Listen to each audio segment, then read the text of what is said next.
Assalamualaikum warahmatullahi wabarakatuh. Perkenalkan, kami di sini ingin mempresentasikan tentang pendidikan jenjang desain karakter sekolah SMA, yaitu sekolah menengah atas. Di sini terdiri dari 6 anggota. Ada saya sendiri sebagai Nur Amalia, moderator, dan juga ada teman saya, ada Ihsan Gifari, ada Kiki Hananda Saputra, Rifa Fauzia Utami, Faisal Rabani, dan Muhammad Rizal. Baik, pada slide pertama saya akan menerangkan tentang desain pendidikan karakter jenjang sekolah SMA. Program karakter di SMA melalui kegiatan yang pertama ada literasi Al-Quran, terus yang kedua ada Yasin, membaca surat Yasin, dan ketiga ada sholat duha, yang keempat ada eskul pramuka, yang kelima ada Jumat sedekah, dan yang keenam ada sekolah bersih. Lalu, bagaimana untuk membentuk karakter tersebut? Biasanya tuh yang membentuk karakter siswa SMA tuh yang religius, cerdas, dan cakap. Dan juga membentuk karakter yang menjadi tanggung jawab, jujur, dan amanah. Selain itu juga membentuk karakter kreatif, dapat bekerja sama, dan terampil. Baik, selanjutnya akan dilanjutkan oleh Rifa. Di sini ada perencanaan. Jadi pengertian perencanaan itu sendiri adalah suatu proses menentukan hal-hal yang ingin dicapai di masa depan serta menentukan berbagai tahapan yang diperlukan untuk mencapai tujuan tersebut. Apalagi di dalam bidang pendidikan, di mana perencanaan berperan sangat penting untuk menyusun semua rencana dan tujuan yang akan dicapai, sehingga perencanaan yang matang akan meningkatkan efektivitas dalam pelaksanaan kegiatan pendidikan, sehingga kualitas di bidang pendidikan dapat terus ditingkatkan. Selanjutnya akan dijelaskan oleh Saudara Ihsan. Saya akan melanjutkan pengertian yang dijelaskan oleh saya tadi. Nah, di dalam tahap perencanaan haruslah terlebih dahulu menganalisis mengenai permasalahan yang terjadi di sekolah.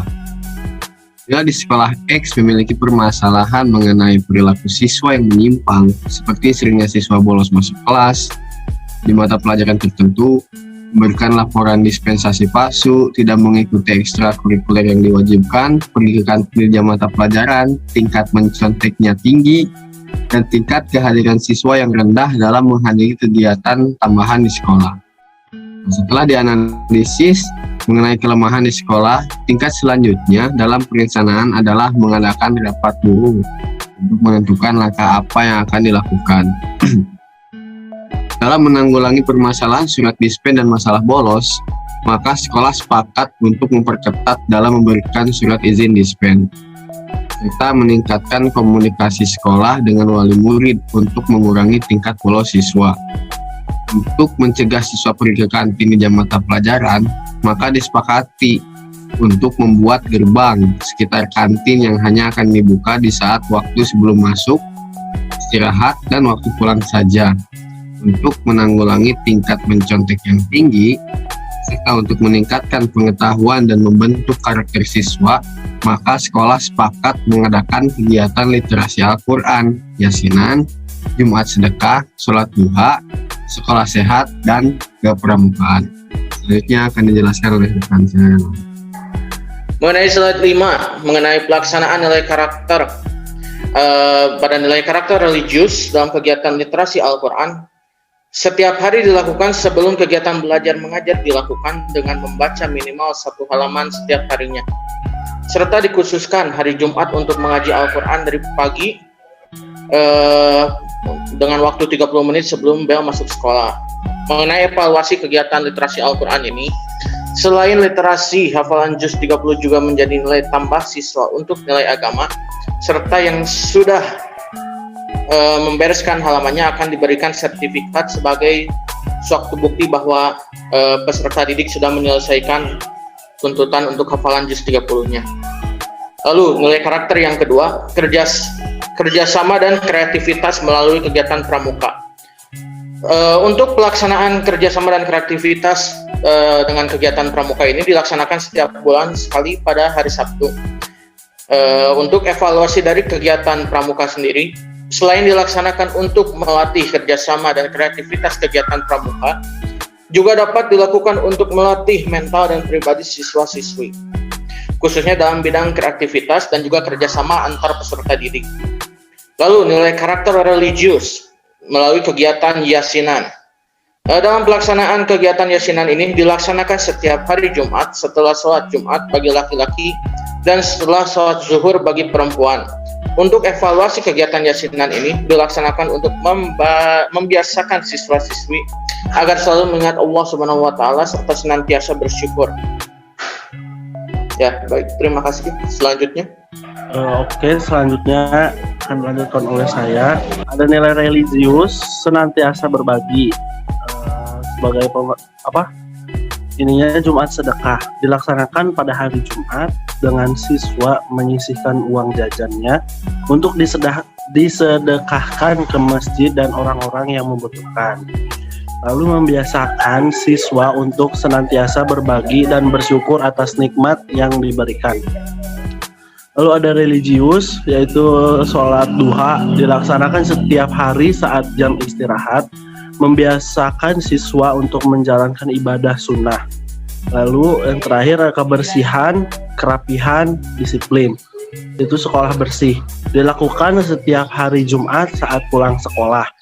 Lalu membiasakan siswa untuk merapihkan dan membersihkan kelas serta area-area dekat kelas agar saat keluarga sekolah meninggalkan sekolah, sekolah sudah rapih dan bersih sehingga terciptanya lingkungan yang sehat. Terima kasih. Akan dilanjutkan oleh Rijal. Terima kasih. Baik, untuk terakhir itu di slide ke-7 ada aturan adalah patokan, tunjuk, dan batasan. Di sini ada 4 aturan. Pertama,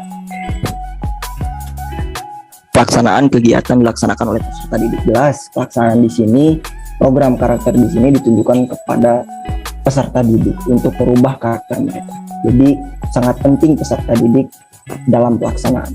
Kedua, pelaksanaan kegiatan dibimbing oleh pembina. Nah, karena peserta didik dalam tahap perkembangan, maka harus adanya pembina yang mengawasi jalannya program karakter ini. Selanjutnya, ketiga, setiap peserta didik diwajibkan mengikuti seluruh kegiatan sesuai dengan jadwal pelaksanaan kegiatan.